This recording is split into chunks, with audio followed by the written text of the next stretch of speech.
Bismillahirrahmanirrahim. Assalamualaikum warahmatullahi wabarakatuh. Waalaikumsalam warahmatullahi wabarakatuh. Yang terhormat Ibu Kepala Sekolah SD 2 Gitangan dan yang saya hormati Bapak dan Ibu Guru serta staf karyawan SD 2 Gitangan. Nah, pada kesempatan kali ini saya berkaitan dengan tugas akhir di PKG-BCOK, yaitu tentang rencana tindak lanjut melalui komunitas belajar yang ada di sekolah. Nah, dengan ketahui semua bahwasanya di sekolah kita ada namanya komunitas belajar, yaitu Gontang Education. Secara faktual di lapangan kita sangat luar biasa sebagai komunitas belajar yang ada di sekolah. Beberapa waktu yang lalu kita melaksanakan kegiatan parenting, juga melibatkan orang tua dan narasumber Ibu Lina Kamalin. Itu sangat luar biasa, tepuk tangan untuk kita semua. Kemudian terkait sampah kemarin juga kita bekerjasama dengan Dinas Lingkungan Hidup terkait pengolahan sampah. Itu sangat luar biasa. Kemudian hari ini, karena saya sudah beberapa bulan mengikuti kegiatan pengembangan kompetensi guru PKG-BCOK 2024, yaitu tentang membuat program yang ada di sekolah. Nah, program tersebut yang saya namai dengan nama Sekolah Sehat, Bugar, dan Cerdas. Ini akan saya kolaborasikan dengan teman-teman semua terkait program ini. Saya rasa saya berdiri di sini tidak menggurui, tapi ingin masukannya dari teman-teman yang lebih senior, tentunya Budian, apalagi sebagai guru penggerak nanti bisa kasih masukan. Kemudian kenapa saya perlu membuat program seperti ini? Tidak lepas dari alasannya Bapak Ibu, bahwasanya di zaman yang sekarang ini anak-anak peserta didik kita sudah terpengaruh oleh zaman teknologi. Bahkan setiap hari anak-anak sudah pegang gadget, handphone. Tiap hari kita bahkan mereka lepas dari HP pada saat di sekolah saja. Nah, program ini saya harapannya nanti saya akan paparkan tentang rencana tindak lanjut ini, yang harapannya nanti anak-anak ini peserta didik kita setidaknya meminimalisir hal buruk tersebut. Kemudian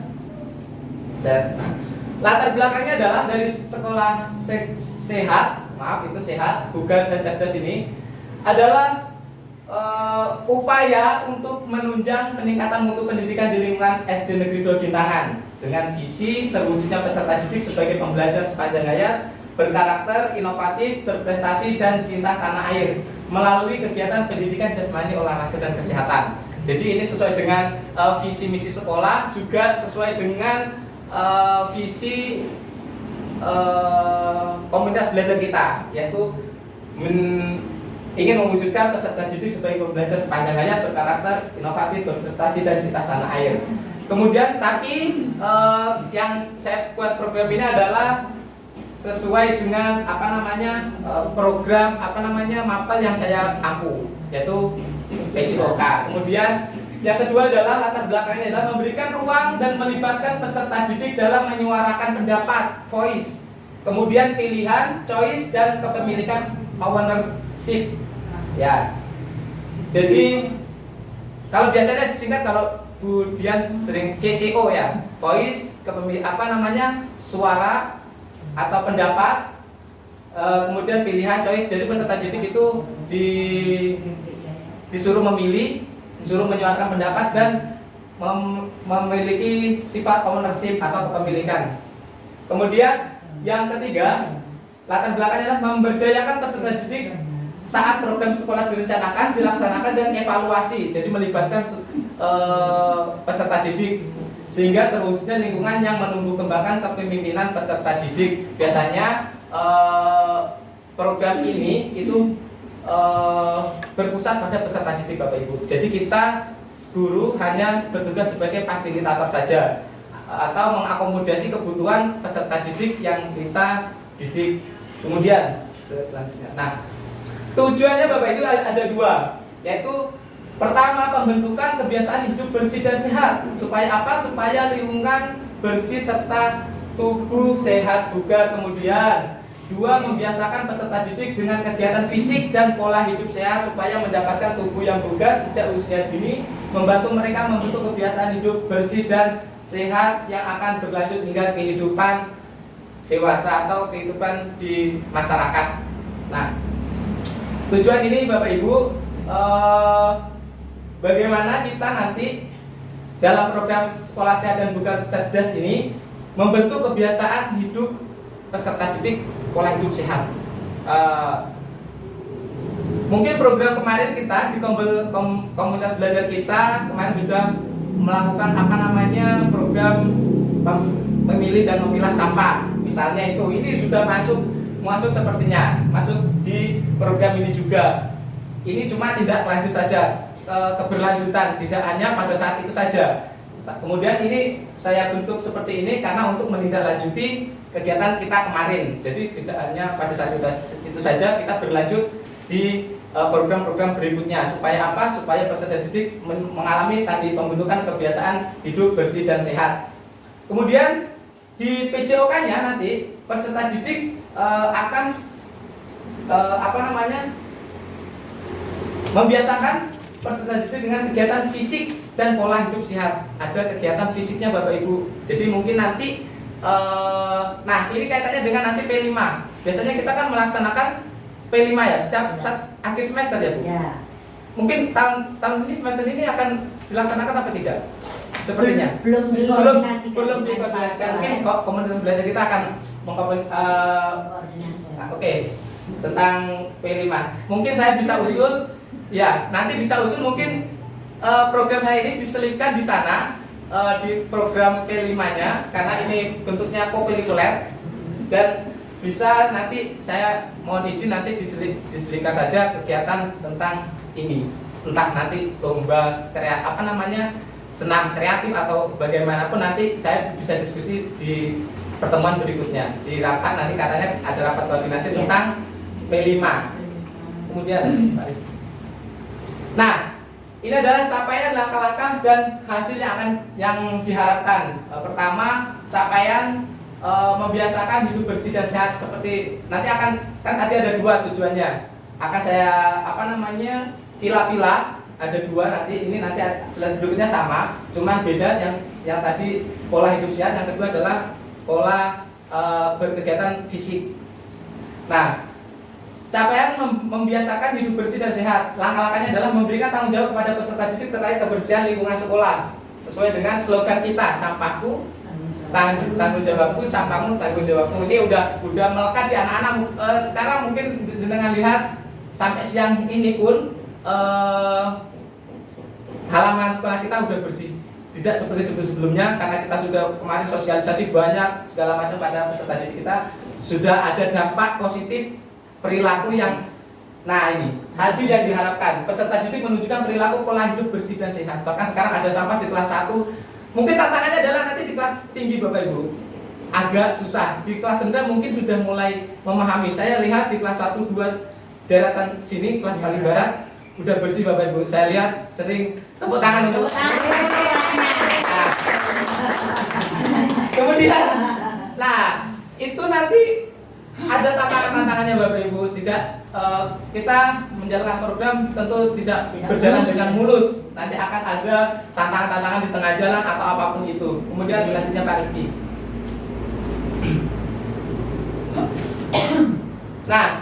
Kemudian ini yang tujuan yang kedua. Tadi tujuan yang pertama adalah keseluruhan. Mungkin tantangannya tadi di kelas tinggi. Kemudian ini adalah tujuan yang kedua. Capaiannya adalah membiasakan dengan kegiatan fisik dan pola hidup sehat. Kemudian langkah-langkahnya adalah pengukuran kebugaran awal. Kemudian ada penetapan tujuan. Penetapan tujuan ini adalah capaian yang akan mereka capai. Bagaimana nanti setelah mereka melakukan pengukuran itu apa yang akan mereka tuju, apa yang mereka capai. Kemudian Kemudian yang ketiga adalah penyusunan jadwal latihan. Mereka akan membuat jadwal latihan Bapak Ibu. Jadi mereka akan merancang sendiri jadwal latihan. Seminggu mereka disuruh membuat hari Senin mereka ngapain, Rabu ngapain, Selasa ngapain, itu sesuai dengan pilihan mereka sendiri. Aktivitasnya apa Bapak Ibu? Terserah, terkait dengan kebugaran jasmani. Karena ini saya mengambil dari pendidikan kebugaran, ya.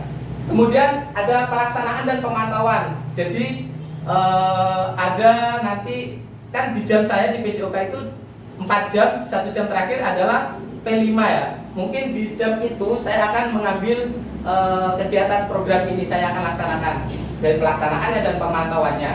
Jadi tidak mengganggu jam belajar, jam intrakurikuler mereka. Saya mengambilnya di jam P5.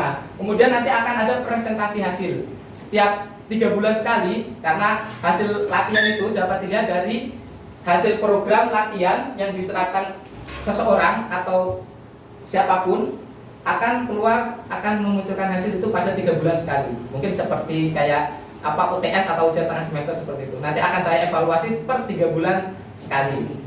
Nah, hasil yang diharapkan adalah peserta didik dapat merancang dan menjalankan program kebugaran pribadinya.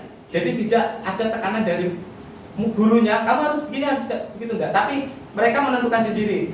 Hari Senin mereka ngapain? Misalnya push up 1 hari 1 menit misalnya.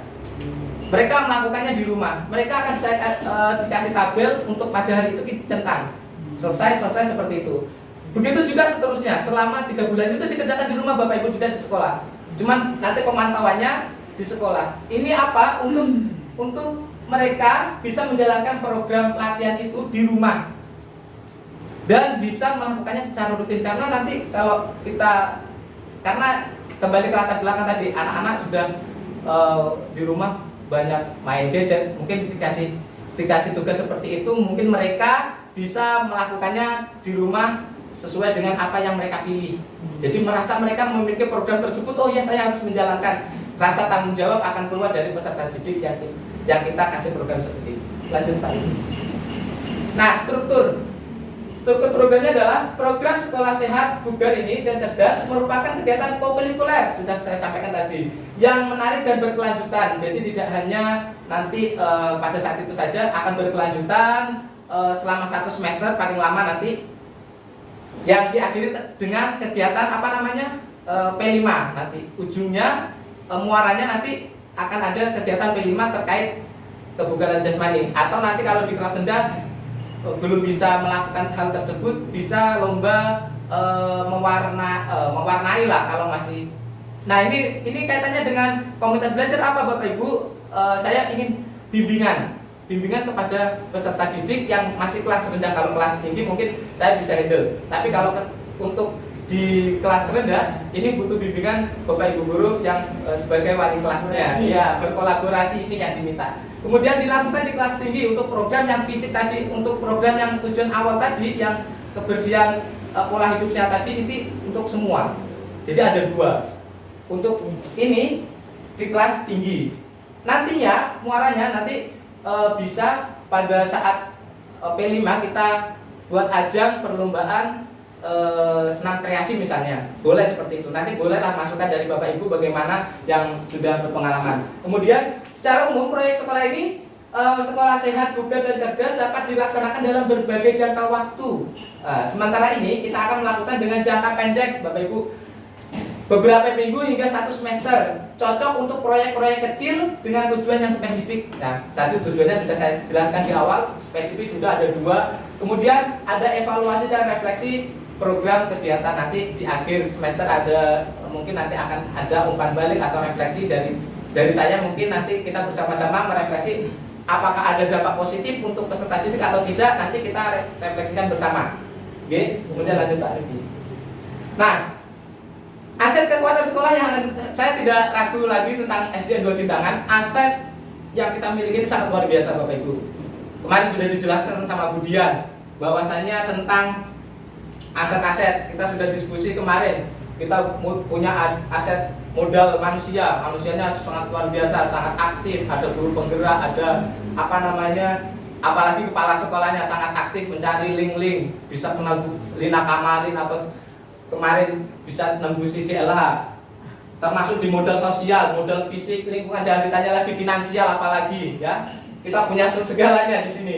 Modal politik kita sangat luar biasa, dan agama dan budaya. Kemudian, nah ini adalah pembagian peran kita berkolaborasi bersama untuk mencapai satu tujuan bersama. Nah, kepala sekolah kita manfaatkan kepala sekolah kita karena linknya banyak, katanya orang dalam lah misalnya kayak seperti itu, banyak cabang banyak linknya sebagai koordinasi. Nah, mengkoordinasikan semua pihak yang terlibat dalam mengambil kebijakan. Jadi kepala sekolah nanti berperan sebagai koordinator.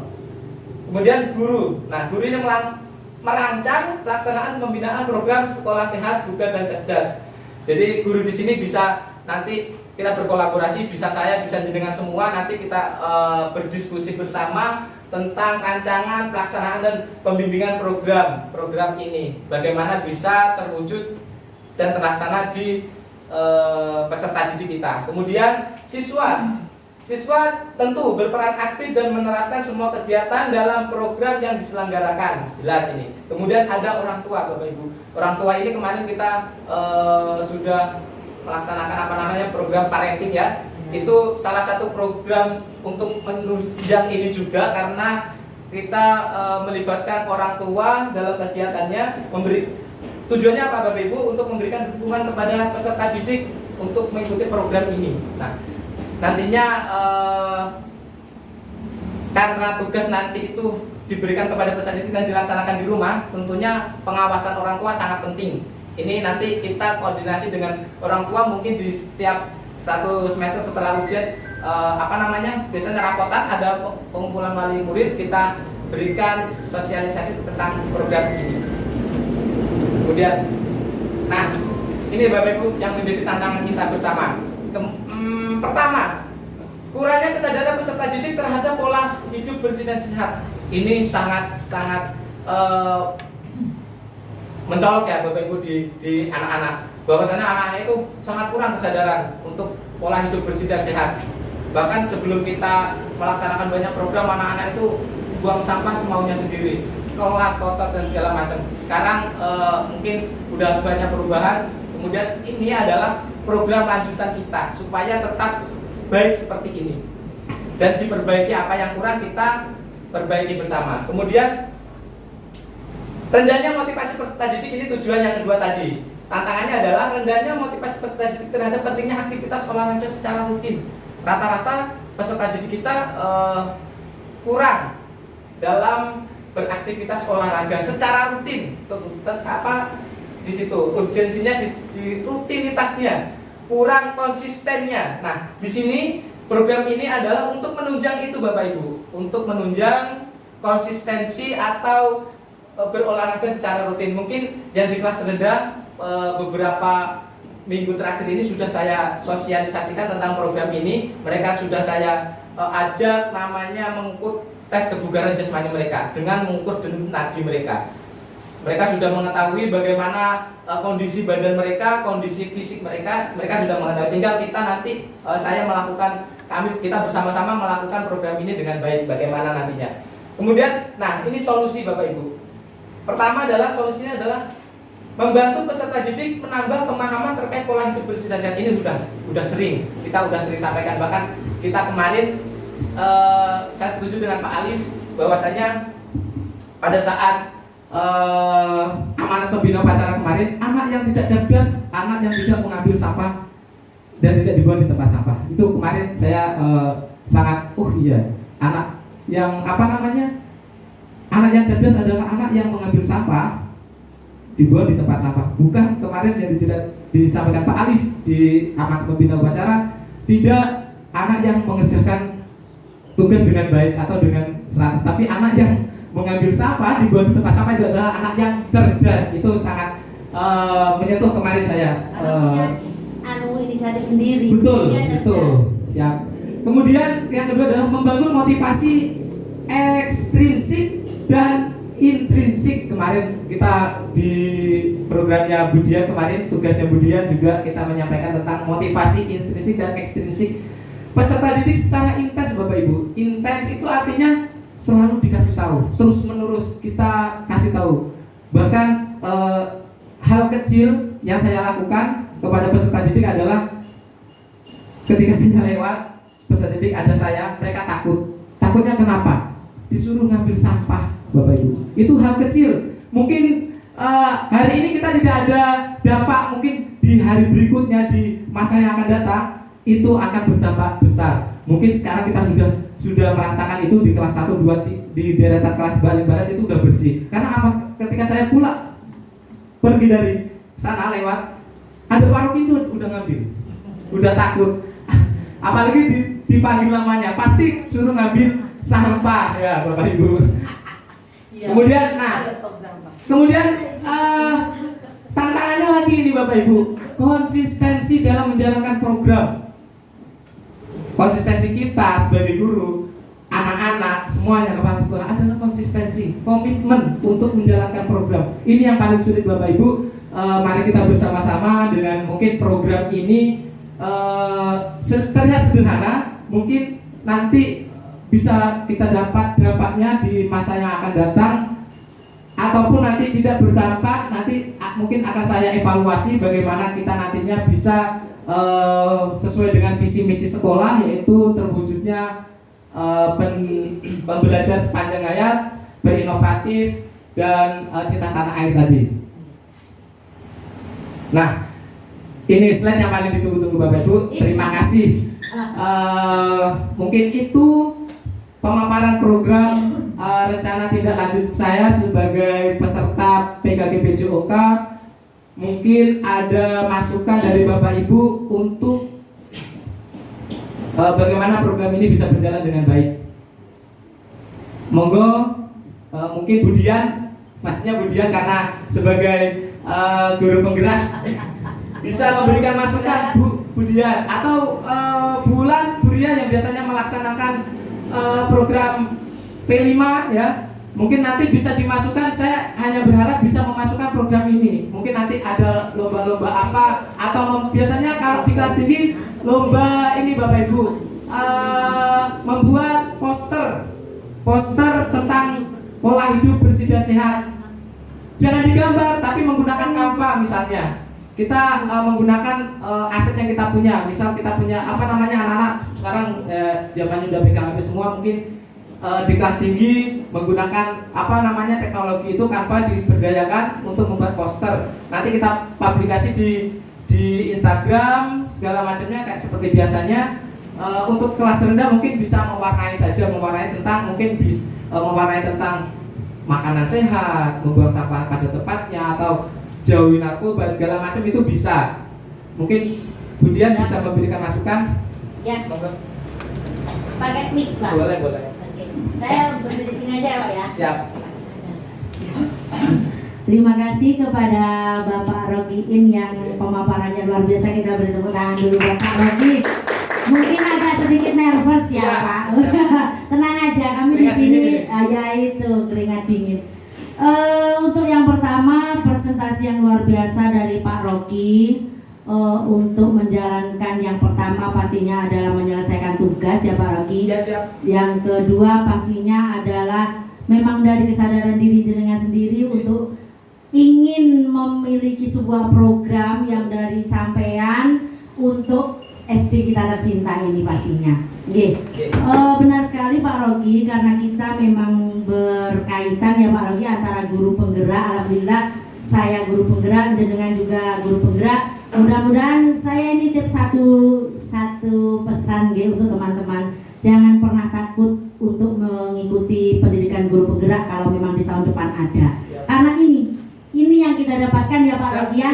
Ternyata banyak sekali ilmu yang kita dapatkan dari pendidikan guru penggerak. Besto, ojo wedi, tenang, enak tenan jadi guru penggerak. Besto, tenang ya. Saya merasakan betul. Dia luar biasa menjadi guru penggerak. Terima kasih kepada Bapak Nadiem Makarim yang mungkin sekarang sedang beristirahat. Nggih Pak Roki, untuk masukannya untuk masukan ini sudah saya catat ada beberapa Pak Roki ya. Mungkin kalau jenengan tadi ada program kesehatan itu seperti contohnya tadi senam kreasi Ya, gitu ya. ya. Oke, itu mungkin masih produknya itu ya. Ya. Kalau saya inginkan Pak Rogi, apalagi tadi pagi waktu salaman di kelas 1 saya melihat banyak sekali kuku-kuku yang tidak dipotong. Siap. Jadi saya inginkan nanti diselipkan juga ke jenengan programnya, perlu adanya program kesehatan dari dirinya sendiri dulu. Siap. Ya, apalagi mungkin Bu Wulan juga merasakan ya Bu Wulannya hampir setiap hari menyuruh anak-anak untuk potong kuku. Itu salah satu ya, yang kecil aja. Untuk yang lain, untuk kelas tinggi, saya luar biasa sekali dari program Pak Rogi yang nanti bisa diselipkan di P5 ya Pak Rogi, itu sangat luar biasa. Saya titip satu itu ada dari diri sendiri. Contohnya kecil untuk potong kuku itu tadi, apalagi untuk mandi. Kadang anak-anak itu juga mandi juga sulit, kayak saya sendiri juga kadang seperti itu Pak Rogi. Saya mandi pagi toh, sore itu kadang-kadang gitu. Kadang anak-anak itu seperti itu. Bercanda ya. Apalagi sikat gigi, anak saya sendiri itu begitu. Jadi kalau kita tidak ada program yang konsisten untuk memberikan kesadaran anak untuk pada kebersihan diri sendiri, itu untuk ke lingkungan mungkin mereka juga masa bodoh. Ya. Jadi cintai dulu kebersihan dirinya, baru nanti kita bisa memprogramkan mencintai lingkungan sekitarnya. Begitu Pak Rogi ya. Itu masukan dari saya. Kalau dipakai alhamdulillah, kalau tidak dipakai ya harus dipakai, gitu ya. Kemudian untuk keterlibatan orang tua, Pak Rogi itu sangat benar sekali Pak Rogi, itu adalah modal utama juga kita dari manusia. Apabila kita mati-matian mendidik, membimbing, mengajari, mencontohkan di sekolah, tapi kalau tidak ada campur tangan waktu di rumah, itu tidak akan terlaksana. Kembali lagi ke nol, besok kita ingatkan dapat 1, pulang dari rumah tidak ada yang ingatkan, itu 0 lagi. Maka benar sekali, menurut saya keterlibatan orang tua itu juga harus diikut sertakan Pak Rogi. Untuk guru kelasnya mungkin untuk selalu bisa mengingatkan kepada orang tua, juga bisa membantu seperti itu. Itu yang kedua. Kemudian saya lihat dari tantangan Pak Rogi, betul kurangnya kesadaran dari peserta didik itu tadi. Seperti yang sudah pernah saya sampaikan, bahwasanya kesadaran diri itu adalah modal utama. Kita sebagai teman, kita sebagai guru, kita sebagai orang-orang yang ada di sekitar, itu hanya bisa mengingatkan. Tapi kalau tidak ada kembali lagi ke kesadaran pada diri mereka sendiri, itu akan sulit. Tapi kita sebagai guru memang tidak boleh henti-hentinya untuk terus memberikan pengingatan, untuk bisa terus memberikan contoh. Seperti halnya Pak Rogi selalu saja mencontohkan. Mungkin kalau saya sendiri tadi introspeksi diri, walah iya aduh Pak Rogi kayak ingat waktu deh, gak tahu nyentuh arek deh gitu. Saya sadar diri akhirnya. Kenapa? Kok sampai Pak Rogi ditakuti sampai ambil lewat aja anak-anak langsung ambil sampah. Itu karena Pak Rogi konsisten memberikan contoh, dan kemudian beliaunya juga selalu mengingatkan, karena saya sering tahu sendiri. Ayo anak-anak ambil sampah. Ayo anak. Kalau saya enggak, ya lewat gitu aja. Mungkin teman-teman kalau sadar diri mungkin seperti itu, Jadi maka betul sekali bahwasanya tantangan yang utama itu adalah kesadaran diri. Bisa kita tanamkan dulu dari diri kita sendiri sebagai guru. Kita harus sering-sering mengingatkan, dan yang kedua kita jangan lupa juga untuk memberikan contoh. Seperti halnya kata Bu Kepala Sekolah, Ibu jenengan kan ngoten Ibu ngomong Ibu, sadar diri dulu. Sadar diri dulu, beri contoh dulu ke kamu, maka beri contoh dulu ke anak-anak, pasti nanti akan anak-anak mengikuti begitu. Jadi kita jangan bosan-bosan untuk memberikan contoh, untuk selalu konsisten terus mengingatkan apa program-program yang sudah kita buat itu tadi Pak Rogi. Itu mungkin ada beberapa yang dapat saya sampaikan, mudah-mudahan bermanfaat untuk Pak Rogi, dan mudah-mudahan Pak Rogi bisa lulus PPG-nya, PCOK-nya dengan hasil dan nilai yang luar biasa. Kita tunggu gebrakan selanjutnya ya Pak Rogi ya. Terima kasih. Wassalamualaikum warahmatullahi wabarakatuh. Baik, terima kasih Bu Dian. Sedikit saya tanggapi untuk tadi masukan yang cukup baik untuk program saya nanti ke depan. Tadi yang menjadi sorotan dari saya adalah di poin yang kedua terkait tentang kesadaran diri, tentang kebersihan diri.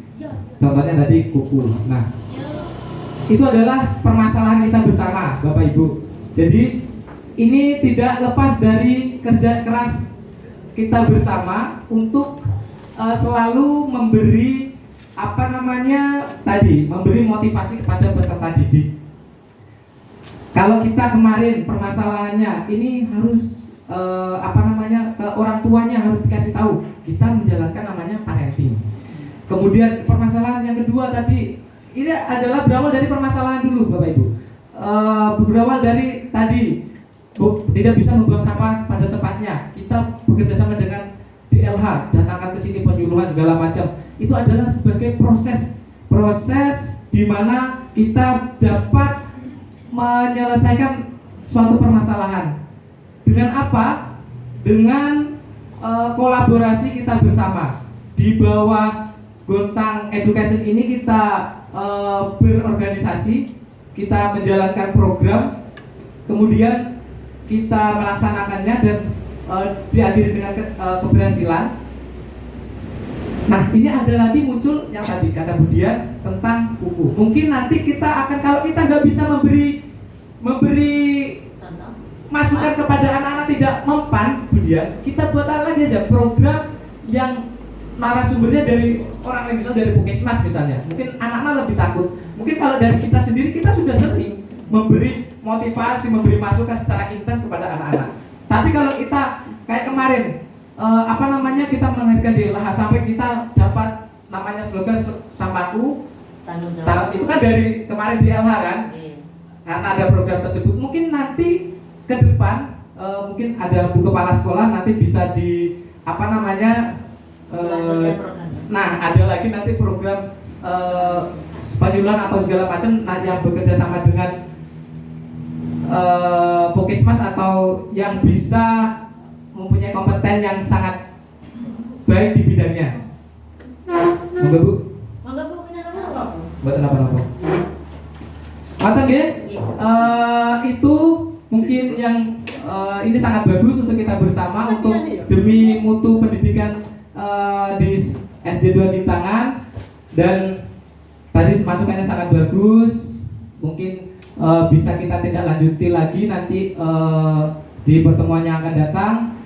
Kurang lebihnya saya mohon maaf. Terima kasih sekali sudah meluangkan waktu jenengan semua untuk mendengarkan presentasi dari saya. Kurang lebihnya saya mohon maaf. Wassalamualaikum warahmatullahi wabarakatuh. Waalaikumsalam warahmatullahi wabarakatuh.